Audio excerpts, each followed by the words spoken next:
Good evening Philippines. Mayong hapon din sa mga kabayan natin. Ito yung tinitirahan ng mga kabayan natin, no. Ayan. Ayan. Yan na building na to. Tapos ang harap, yan ang masjid. So guys, kumusta po ang lahat?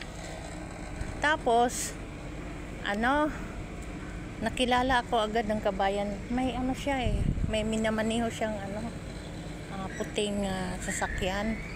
Sabi niya sa akin, "Hi ate," sabi niya sa akin.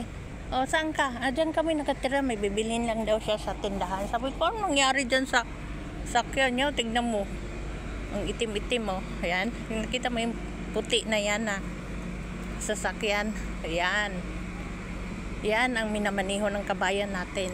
So guys, kumusta po kayo guys? Happy Thursday. So ngayon may bisita ngayong gabi. So hindi ko alam kung marami ba sila o hindi. Basta tuwing Huwebes nandito talaga sila. So ito yung dinadrivean ng kabayan natin. Yan, ano nangyari dyan sa pinto? So nandoon siya sa may bakala bumili. So ikat mo na yung video natin, medyo mahaba na.